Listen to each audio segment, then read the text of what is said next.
well, I was called about an hour ago to tell me that I have airport standby. I was number 21, and I got called this early. Right now it is 8:57. So of course you guys can see I have my face on damn near. I have to be there at 10:15. So I'm already packed because I came from a trip that was a long overnight and I didn't do anything. So I'm already packed. So yeah, I'm just gonna sit there. There are no trips in there. Sorry, I thought I heard other roommates. There are no trips in there so far, so we're gonna hope that it stays that way. But yeah, so airport standby 5 hours, and we have to stay in the crew room, so guess I'll be relaxing. So anyway, I want to go and finish getting ready, and I'll check in with you guys when I get to the airport to sit my airport standby.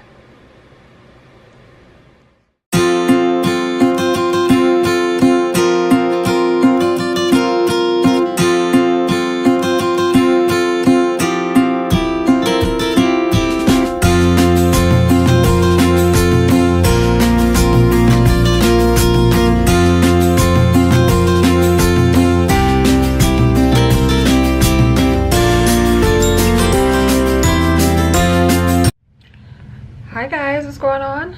I just made it to my hotel. I checked in earlier and showed you guys I was on airport standby, and I was actually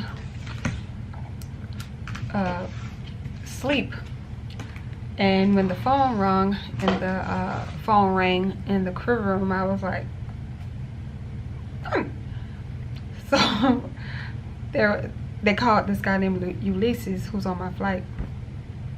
And so I was like, I'm thinking, oh my God, they call him, it's not me. Ooh, yeah, shit. So I'm back. I don't fell back to sleep. I'm like, okay, I'm good. Because he was on the phone so long. Then he was like, Tiffany? I was like, and I just got up. I was like, hello. So they gave me a flight. It's not a bad flight at all. As a matter of fact, we headed from Houston to St. Louis. And then we flew a flight, well, we worked a flight, St. Louis to Pittsburgh. So we're now here in Pittsburgh. And the good thing about it is that we really didn't have to go out in the cold. We were close by the airport, which was good, because our overnight is short. So normally, like if you're flying and you get a hotel that's by the airport, that means your overnight is really short. So you have to get your rest, so you can't be too far from the airport where you have to drive like a 20-30 minute drive, because unless something's really busy or something like that, it's harder for you to, they have to give you a required rest. So we were close, which is perfect. And then tomorrow we work from Pittsburgh to we're from Pittsburgh to, I think, back to St. Louis. I think Pittsburgh to Orlando, and then we did head from Orlando to Houston. So we get in around about 12:20, and I'm hoping that they leave us alone, because I'm on my 3-day reserve block. I don't know, when you guys see this vlog, you're gonna see me going to airport standby twice, but it's 6 days in all. So I did 2 days. I had 1 day airport standby. They didn't use me, and then they gave me a 2-day the next day.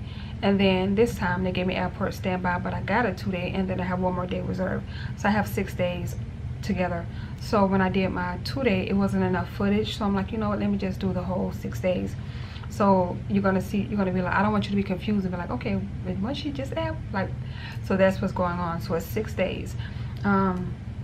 And I had 6-day reserve blocks, period. So that's what happens. So they can use your entire 6 days if you allow them, or you can break it up to your 3 days, because it's 3 days of reserve blocks, or they put your airport standby and use you, or you go home. It's either or, whatever the operation needs. So I'm in the hotel room and I'm about to get ready for bed because we have to be downstairs at 6:30, and it's gonna be a good day. As long as they keep my schedule the way it is, it's gonna be a good day. They could still have me sit airport standby when I get in, but I'm hoping they just release me because we get in the afternoon and we already had a short overnight, so I'm hoping they leave us alone. And I pray that they do not give me a turn. Let's just pray. And me and the girl on the plane, we already touching the agree. We was like, girl, two touching the agree, God, well, you know. So we put our hands together like, girl, let's touch and agree. They leave us alone tomorrow. So I hope so, because that means I'll be on reserve for one more day, and then I have a day off, which is fine because I need the 20th off because I have a lot of trips that I need to get rid of or trade down or move around. So that's what I plan to do on the 20th, and I'm so glad I'm off. And then I work Christmas, and I'm also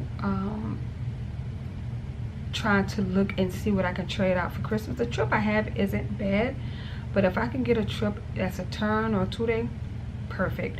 And then I have another reserve block, and then I'm off for New Year's. So I mean, I kind of work my schedule. I normally work a lot, but lately I haven't been working a lot lately. Ever since we got 2 raises in 1 month, I haven't worked a lot. So we get paid, well, I get paid on the 19th, but we normally get paid on the 20th. So I'm gonna see what that check looks like, because that check actually has overtime on it. And this month there was no overtime that was given, and I didn't pick up any overtime at the beginning of the month like I normally do. So I would definitely see a difference.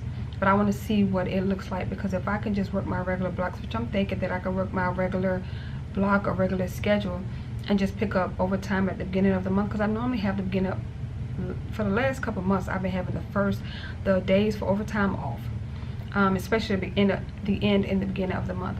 So if I do that, then if I just have to pick up a VJA trip and then just work my regular schedule just to see what my check look like on the 20th, then I'm fine. Because I'm just trying to figure out when I move to a new place, when that time comes, which is going to be soon, I need to see how much I need to work, how far I'm gonna be, calculate gas, because ain't nobody trying to live check to check. No, because I want to be able to travel and enjoy myself, and if I meet somebody, I want to be able to do for him the same way he'll do for me. So overall, that's it. It's just an easy day. So I'm gonna go to bed early. It's 7:27. It's pretty early, but I'm gonna go to bed and see if I can sleep, and yeah, I'll see you guys tomorrow. And I'm the A position, and I've been dodging A with all the stuff that's been going on, but I can honestly say the gentleman who worked our flight out of out of St. Louis did an amazing job as a gate agent. Like, amazing. I can't, it's like, I wish I can find out who he is and like just tell him. Like, he did an amazing job. He was going so fast I forgot to tell him. But I'm the A, and it's actually pretty easy. It's not a lot of layers, because we also got a chance to choose which position we want to fly, because when they called us, that's been kind of crazy lately, because normally they just tell you what position you're working, but ever since they've been calling me on airport standby and they give me a trip, they've been asking flight attendants, which position do you want to fly? So I think that's pretty cool, because normally they just say, okay, you senior, you fly this, and then the senior person have to say, look, I don't want to fly that. I don't want to use my seniority and do this. Now they're like, okay, you're senior, what position do you want? Then who's next? Then what position do you want? And the person's left with the rest. So I did A because I was just C. And I don't want you guys to think that C is a bad position, but C is sometimes so mentally draining, because it's the holidays and people are agitated and they want what they want, and they want to, they're ready to snap. They already don't want to be in the airport. They have a long way to go. They're carrying all this stuff. So it's like you're in the middle, and you're just like, you're trying to move, you're trying to help them. They fighting over C. So it's just like, you try not to do C. I try not to do C.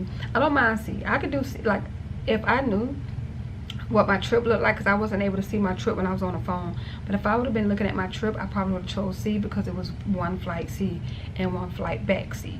But I was like, no, let me do A, because no, It's the holidays, people crazy. But everybody's been nice, so that's pretty cool. But I'm gonna start rambling. I'm gonna go to bed and see you guys on the plane. And since I'm A, I get to show you guys what it's like to be up front as A, and it's even better because the flight tomorrow is longer, so I'm able to record and kind of show you guys how I set up the front galley as A. And we're on a 700, which is perfect, so I don't have to worry about someone being uncomfortable with me recording. So yeah, this actually turned out to be a good trip. Even though I don't want to be used, I've been getting some really good trips, so I'm trying to make sure I stay in my little hour range, but it's all good. I'll see you guys tomorrow on the plane or in the morning. I'll see you in the morning. Good night. Alrighty guys, I wanted to talk you guys through this portion of the flight. Of course, I'm the A, and I'm up front. Right now I'm icing the cups, and when you get up from the jump seat, you hit the brew on the coffee, you turn the hot plate on, don't forget that, and you start icing your cups, and you kind of take everything out, you set your whole galley up. The tray in the bag, it looks so organized because I just hate messes. So as you put everything out, you set everything up, I start getting my snacks together. So I go out and I do my snacks because you don't pour. Well, a lot of people pour, but I don't pour. I don't pour until I finish my snacks because I would not like for my soda to come to me watered down. So I set up the galley and I just leave the ice cups there, and then I do my snacks. And now I'm coming back and I'm filling my cups up with the orders that I got. This is a clip I got from Office Depot. You can get it online, and this is a clip that I use to hold my paper. That's based on how I'm doing my service. I have two different ways that I do service. One way I do it from left to right. Other way, I actually do one side first and then do the other side next, so on and so forth. So it's like I have 4 trays in all. So here I'm just getting the drinks together to serve to the passengers. So like I said, please don't forget to brew your coffee and turn on your hot plate. And also make sure you have limes, because on every flight you may have someone that wants lime in their drinks, lime in the water, lime anywhere. So if you guys can see, I have sparkling wine, and I removed the top because you cannot serve alcohol without the top on it. And one thing I want to say about that particular wine, a lot of people normally pour that wine in the cup. I don't, because you're not pouring all of the wine in the cup. They're not getting their money's worth. So I just put a cup on the tray, put the wine in the cup with a napkin, and give them an additional napkin, and that's how I serve my wine, because I want them to get their money's worth. Because when they pour the wine in the cup, it's only giving you like maybe half of the alcohol, and then the rest people pour out. And I'm like, no, these people need to get their money worth. They spend $7, they're going to get it. So right now I'm on my second tray. And sometimes people stack their tray, like you'll see this tray here where it has slots here, but then people will stack drinks in between it. You know, they would stack, they'll have a drink in their hand, like the whole shebang. I've been on flights where people were done in their service with 2 trays, and I'm still like on my second tray because so many people order so much stuff. But people just basically find ways to get all their drinks out, whether they're stacking the cups, putting them in between the cups, either or. They're trying to find a way to get through that service. So I'm gonna go out here again to do my second service, and after this service, I will be doing trash, and then after trash, I'll come back and then I'll do my seconds. But on here you don't see, but I come back and I do seconds, and sometimes I ask for seconds when I go out and do trash. If no one wants anything, and then I'm just fine. But this right here was a short flight, so it wasn't a lot of seconds, if any. So I'm going to come back here and I'm going to do my trash. There are times I go out with just a regular trash bag. There are times I go out with the trash bag and the recyclable bag, just so I can kill 2 birds with 1 stone. But then I pay attention to my cabin to see. So right here, you guys can see I don't have like too many people who ask for seconds, so I just had that 1 drink. So now I'm just going to do my trash. So it's like you get up from the jump seat, you set up your galley, you do your snacks, you do your drinks, you go out, you do trash, you come back, and you can do trash before, after seconds. Because sometimes it's like you're paying attention to see if they finish their drink or not. So now I'm coming back with my trash. After this, I'm going to go and use my IEFB. Well, here I did take out 2 trash bags. I'm looking at my IEFB to make sure I have all my orders together, make sure I charge everybody for the drink, make sure everything is in the system. And this is something you set up when you first get on the app. So I'm just double checking, making sure nothing passes by me, and I put all my coupons in and all of that stuff. And overall, that's it. And then I just go in the gallery and I write a note of all the things that people need. And this is what the gallery looks like here on the 700. But I write notes of additional things that they may need. And here's the notes here. And then I also set up the paperwork, which we do it on napkins. I set up the paperwork of the napkins for the next group. That's about it. So thank you guys for joining me today. See you in the next vlog.